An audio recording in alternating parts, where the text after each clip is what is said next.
Aktivitas kamu terganggu karena tekanan air yang rendah? Halo Sobat Membangun, gimana nih kabarnya? Semoga sehat selalu ya. Kenalin, aku Rahma dari Cahaya Buana.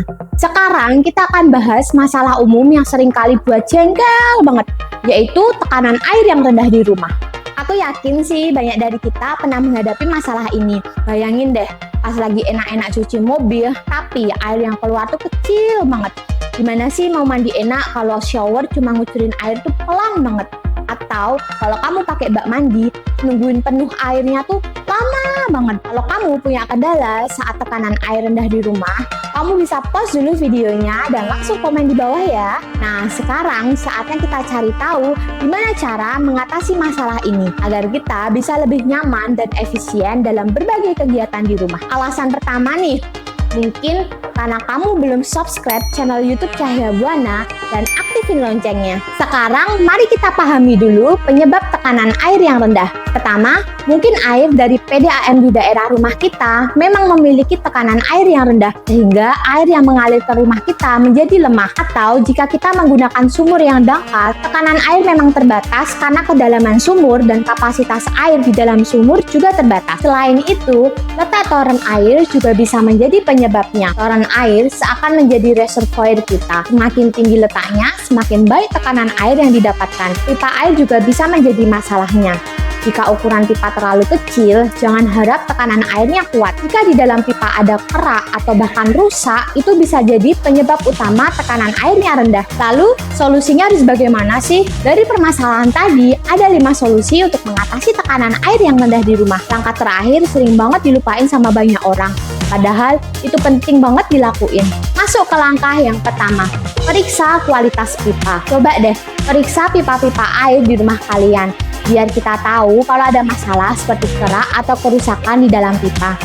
Langkah yang kedua, yaitu miliki toren air dan letakkan toren di tempat yang tinggi.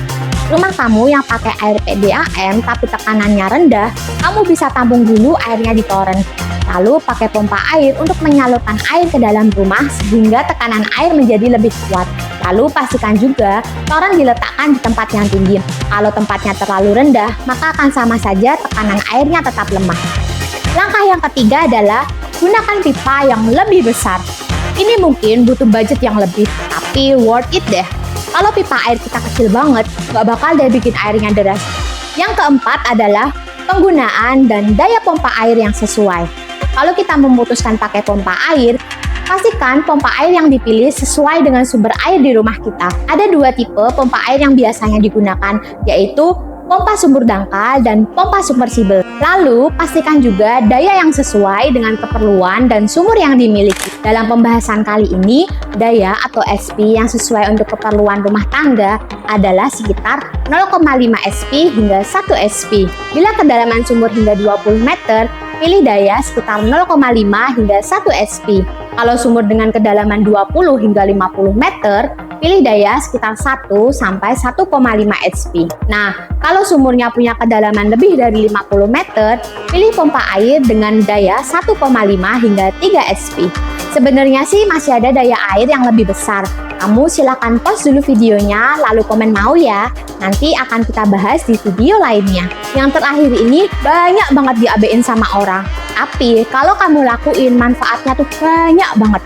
Yaitu rutin melakukan perawatan. Saat kita sudah memasang toren air, jaga kebersihannya. Jangan sampai ada kotoran yang bisa menyumbat aliran air di rumah. Terus, buat kamu yang pakai pompa air, biasanya alat-alat seperti ini punya jangka waktu untuk perawatan rutin.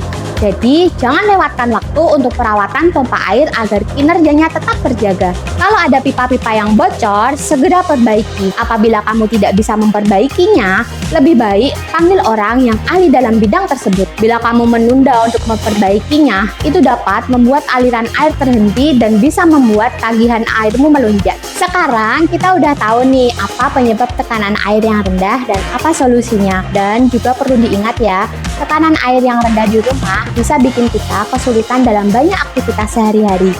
Jadi penting banget buat cari solusi yang cocok dengan masalah kita. Kamu lagi bingung cari toko bahan bangunan dan gak ada waktu buat ke toko? Langsung aja hubungi Cahaya Buana di nomor 0817 781 369. Toko kami berlokasi di Jalan Buana Raya nomor 18X Padang Sambian, Denpasar. Kami menjual barang yang berkualitas dan tentunya dapat dipercaya. Kamu juga bisa loh cek toko kami di website cahayabuanabali.com. Linknya ada di deskripsi ya. Terima kasih ya udah nonton, semoga video ini membantumu dan sampai jumpa di video selanjutnya.